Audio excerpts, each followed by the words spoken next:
wala namang ganyang kalaking drama tungkol doon sa water cannoning. Bakit po Hmm. nangyari yung water cannoning?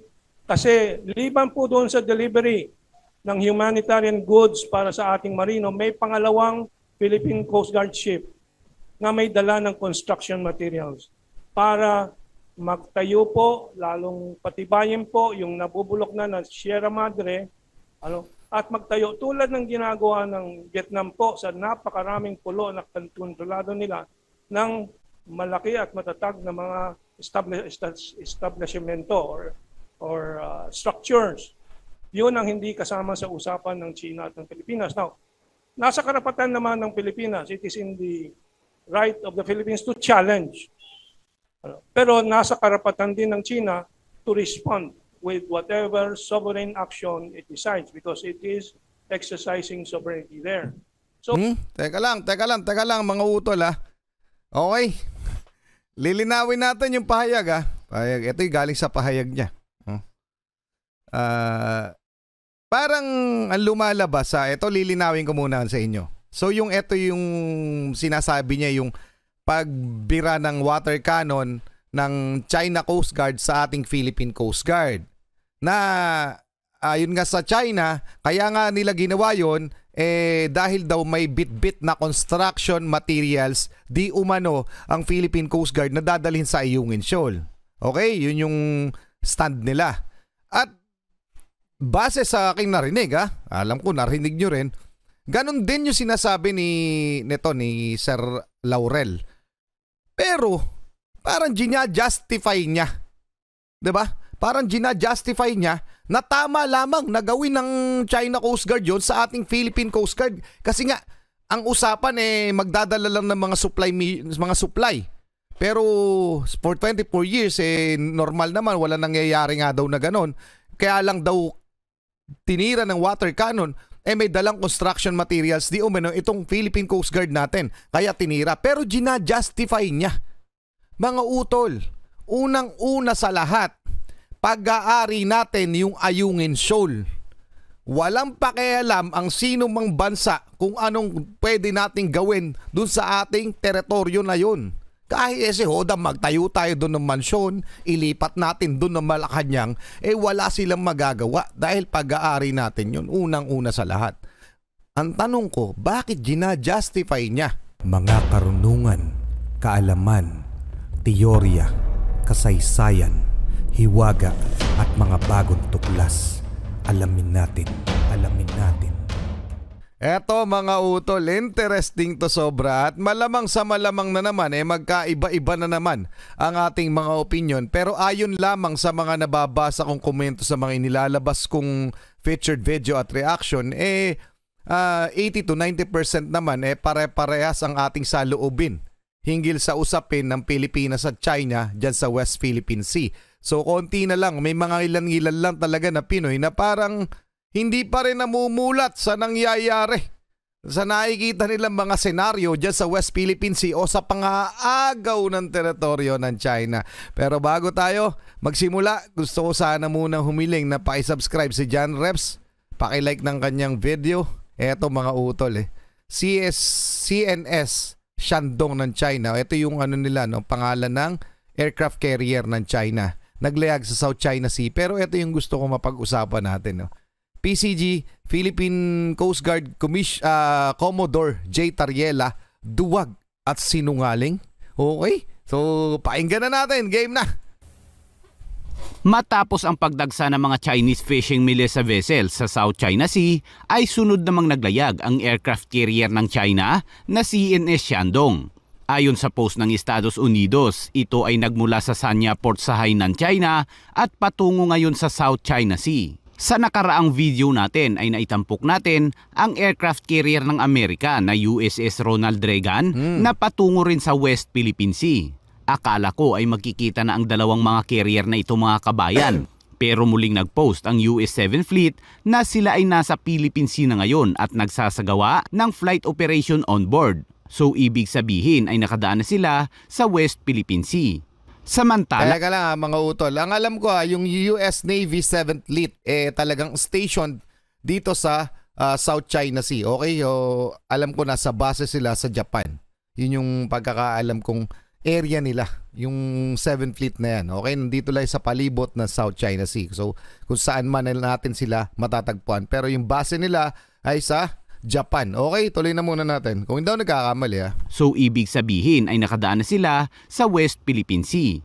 Samantala, patuloy naman ang pagsasanay ngayon ng Australia at Pilipinas sa Sulu Sea na malapit lang din sa pinagtatalunang teritoryo.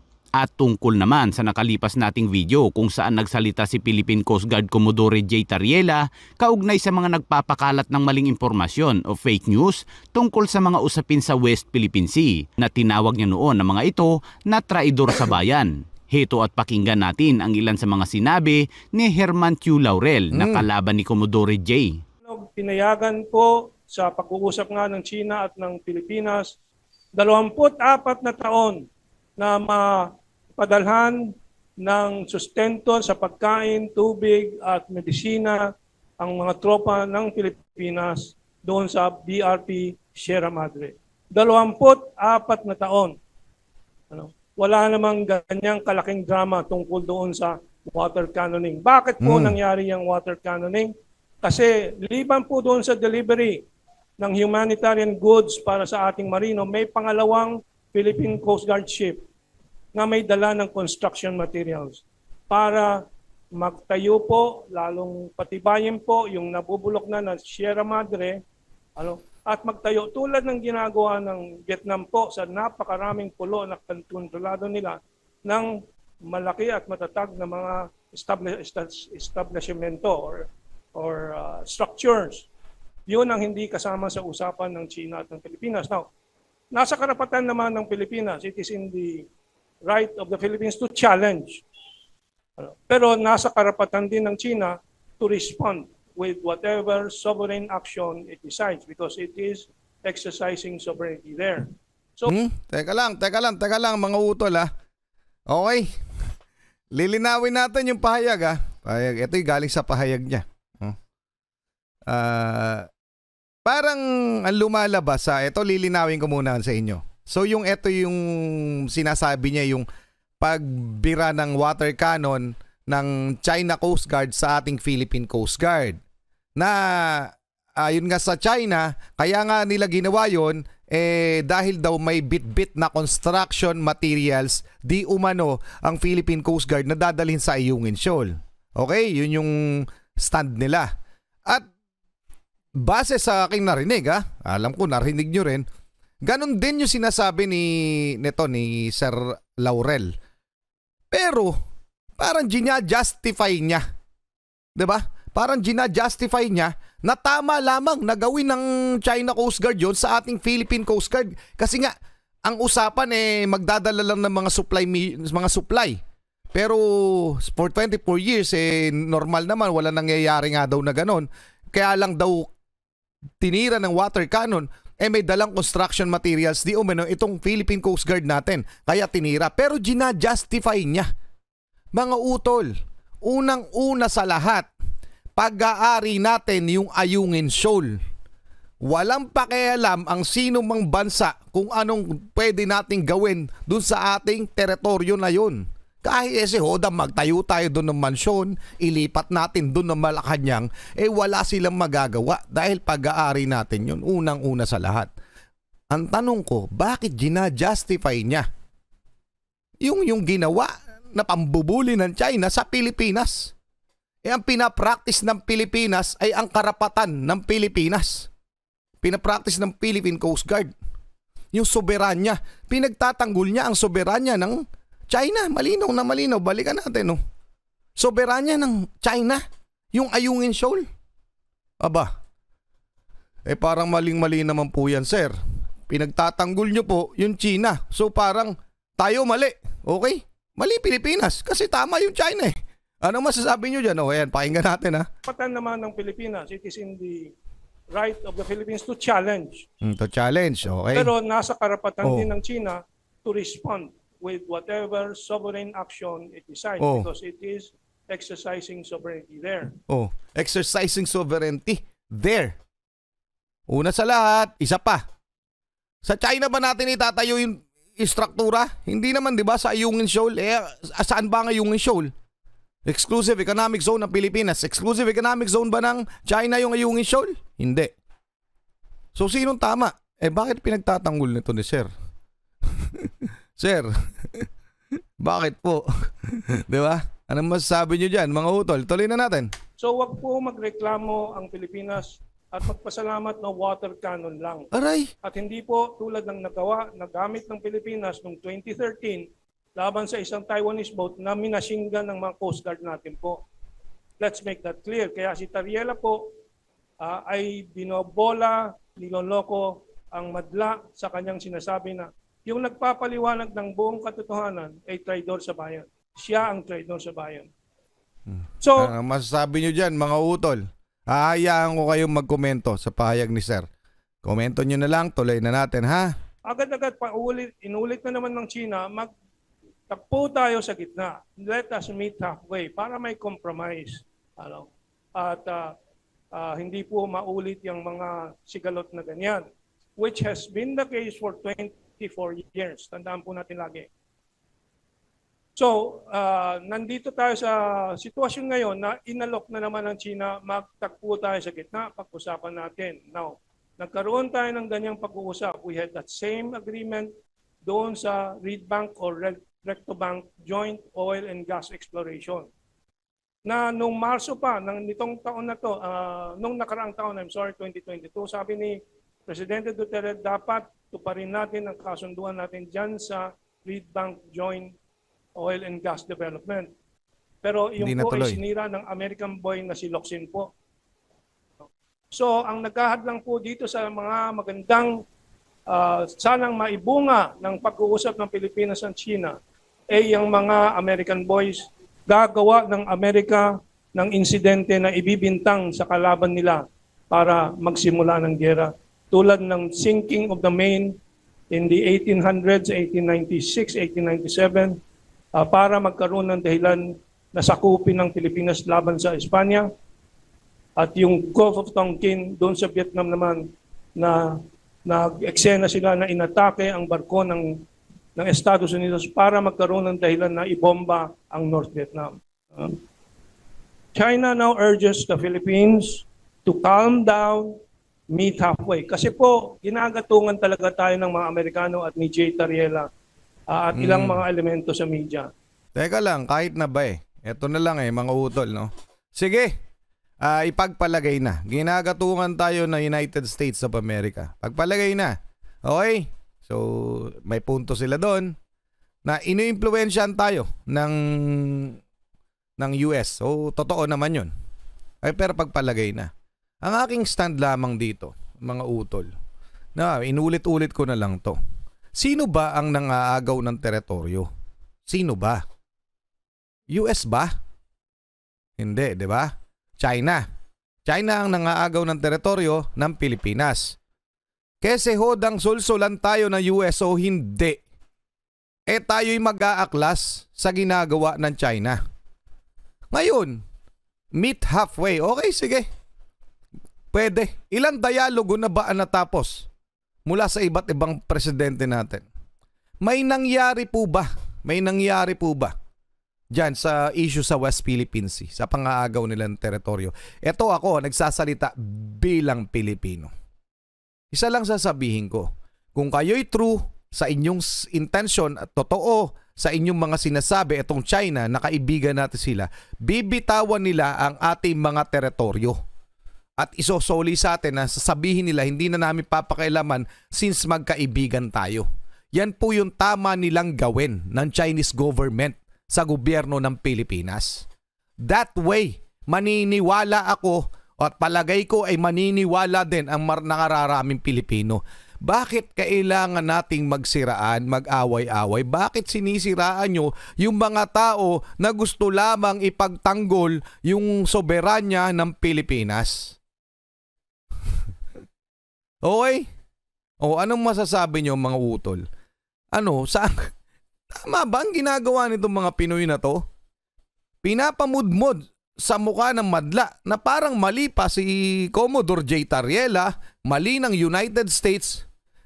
Aminin na nga natin May influensya ang United States of America dito at meron silang beneficial sa kanila yung ginagawa nilang pagtatanggol ng mga teritoryo. Pero hindi ba beneficial din sa Pilipinas iyon? Okay? Yung ginagawa ng China, sino magbe-benefit niyan? Pinas ba? Palagay ko hindi. Unang-una, hindi na nga nakakapangisda yung mga mangingisda natin sa ating mga teritoryo. Beneficial pa ba sa Pilipinas yung ginagawa ng China? Doon na lang tayo. Okay, doon na lang, yun na lang pag-usapan natin, yun na lang focus natin eh. So, panahon ba to para magturuan tayo kung sinong masama? Hindi ko po sinasabing masama na ilabas nyo, ilahad nyo yung mga bagay na yan. Pero hindi po ako sumasang-ayon sa inyong isinusulong at ipinapakain sa kapwa nating Pilipino. Etong mga sinasabi nyo na yan. Etong mga to mga utol ang tinutukoy ko. Etong nasa video. Okay, yung mga nagsasalita na yan. Okay? Tuloy karapat po nila yan, yung bilang opinion nila. O kung ano pa mang nagbubunsod sa kanila para gawin yan. Pero karapatan nila yan. Pero it doesn't mean na pinainggan ko na hindi ako pwede rin magsalita. O, di ba? Sa sarili kong opinion. O opinion ko rin po ito. Sana igalang nyo rin. Tuloy na natin. Na sumiklab ang damdamin ng Pilipino laban sa China without seeing the entire picture. Kaya po, na naman yung doon sa sinasabi na bigger pagpapaliwanag picture. nila Sas, nila Ana, and the others po, nakita po nila Jay Tariela na hindi na umuubra yung panloloko nila. Kaya binansagan na traidor sila Sas Rogando. Yung Bongbong Marcos din nag-amin ng totoo tungkol sa ayong mensyon. Sabi niya gray area yan. Pero sinalungat siya kaagad ng mga American boys. Si Carpio, there is nothing gray about the West Philippine Sea. At ang Rappler na alam natin pundado ng National Endowment for Democracy. Ayun, binatikos. Grabe ito mga... Ang problema po kay Presidente Bongbong Marcos, problema. nadadaan sa presyo. Yung sinabi niya 1 oras, sa pangalawang oras po, babaguhin pag na-presyo na po siya. Ngayon, yung susunod po ay yung mga pinagsasabi ni Tariela na fake news peddlers Sakit sa tenga. who support for China amid incursion in the West Philippine Sea daw. Yung mga sinasabi ng traidor na nagpapaliwanag ng buong trato. Pero anong totoo tungkol kay Jay Tariela? Ito pong susunod. Nagpapasalamat siya sa Estados Unidos. Let's see the next one. Yan. Jay Tariela, post po niya.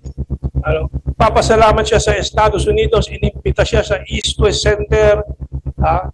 3 weeks ago ata lang yun. Kung anong ginawa nila, anong whining and dining, we don't know what they did. Pero yan po si Jay Tariela. Liban po doon sa kanyang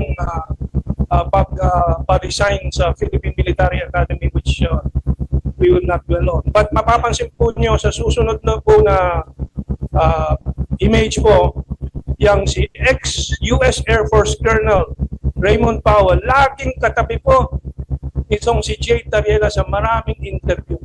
O kahit na ba ano naman, na nagpasalamat sa tinutulong sa atin ng US. Napakalaking tulong sa atin ng US at nasabi ko na yan.